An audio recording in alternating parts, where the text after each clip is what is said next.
अस्सलाम वालेकुम प्यारे बच्चों। आज जो हमने पहले वाले लेक्चर में आपको पढ़ाया था प्रॉपर्टीज ऑफ मेटल्स, क्योंकि वहाँ हमने तीन ही प्रॉपर्टीज आपको पढ़ाए थे, तो आज के लेक्चर में उसी को हम थोड़ा आगे ले जाएंगे। क्या है आज का टॉपिक? क्लास 8 के लिए है साइंस। साइंस का है मेटल्स एंड नॉन मेटल्स। तो इसमें से प्रॉपर्टीज ऑफ मेटल्स हम पढ़ रहे हैं। पहले वाले लेक्चर में भी आपको पढ़ाया था तीन प्रॉपर्टीज, जैसे मेलेबिलिटी है, डक्टिलिटी है एंड सोनोरस प्रॉपर्टी। तो उसके आगे क्या है?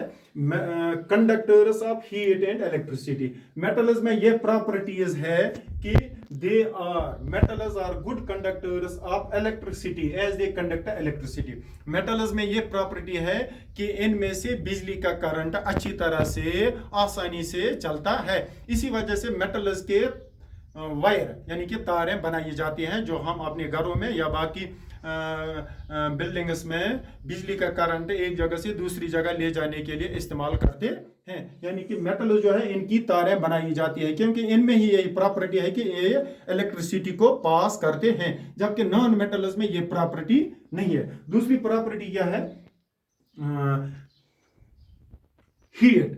मेटल्स में दूसरी प्रॉपर्टी यह है कि इलेक्ट्रिसिटी के अलावा कि they are good conductors of heat. Good conductors of heat means कि वो अच्छी तरह से गर्म करने पर गर्म हो जाते हैं। जैसे हम देखते हैं अपने घरों में मुख्तलिफ किस्म के बर्तन होते हैं, तांबे के या अल्युमिनियम के बर्तन, वो इसलिए बनाए जाते हैं इन्हीं मेटल्स के, क्योंकि इनमें यह प्रॉपर्टी है कि they are good conductors of heat. जब हम उनको किसी भी गैस चूल्हे पर या किसी भी हीट एप्लायंसेस पर रखते हैं तो उनमें खाना या बाकी कोई भी चीज अच्छी तरह से गर्म हो जाती है, जबकि यह प्रॉपर्टी नॉन मेटल्स में नहीं होती है। तो आपको यूं समझना है कि metals are good conductors of electricity. Metals में करंट पास होता है, जबकि नॉन मेटल्स में करंट पास नहीं होता है। Metals are good conductors of heat. Metals जो है ये अच्छी तरह से हीट को पास ऑन करते हैं यानी कि कंडक्ट करते हैं, जबकि नॉन मेटल्स में ये प्रॉपर्टी नहीं है। तो इसी वजह से जो मेटल्स है इनके बर्तन, जो हम घरों में बर्तन इस्तेमाल करते हैं, वो मेटल्स के ही बनाए जाते हैं, या तारें जो बनाई जाती है वो सिर्फ और सिर्फ मेटल्स की ही बनाई जाती हैं। Another property is lustrous। lustrous यानी कि चमक दमक। चमक दमक मेटल्स में यह प्रॉपर्टी है कि वो चमकते हैं।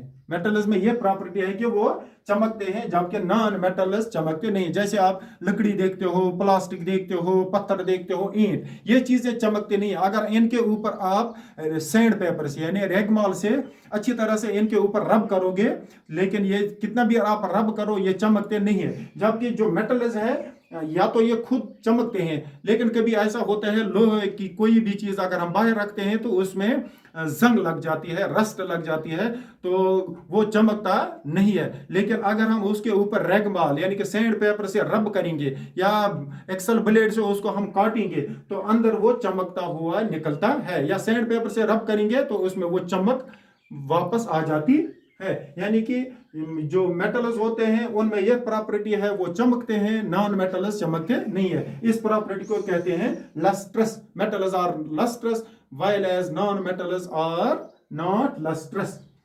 Sixth property that is hardness. Hardness क्या हो गया? सख्त। मेटल्स जो है अब उनको हाथ में ले लीजिए, ये बहुत सख्त होते हैं, यानी कि इनको हथौड़े से मारो आपको लगेगा ये कितनी इनमें हार्डनेस होती है, जबकि नॉन मेटल्स इतने हार्ड नहीं होते। Except there are exceptional cases, यानी कि सारे के सारे मेटल्स हार्ड नहीं होते हैं, क्योंकि देखो सोडियम और पोटेशियम ऐसे मेटल है कि ये बहुत सॉफ्ट होते हैं, इनको हम चाकू से भी काट सकते हैं। तो आपको यूं याद रखना है कि सारे के सारे मेटल्स बहुत ही हार्ड नहीं होते। अक्सर बेशतर मेटल्स हार्ड होते हैं, लेकिन कभी एक्सेप्शनल केस जैसे सोडियम और पोटेशियम ऐसे नॉन मेटल है, मेटल है कि इनको हम चाकू से भी काट सकते हैं। तो ये प्रॉपर्टीज जो है, ये 6 की 6 प्रॉपर्टी, इनकी बुनियाद पर आप मेटल्स और नॉन मेटल्स को आपस में डिफरेंशिएट कर सकते हैं। तो अगले वाले लेक्चर में फिर हम नॉन मेटल्स की प्रॉपर्टी पढ़ाएंगे। बस शुक्रिया, अस्सलाम वालेकुम।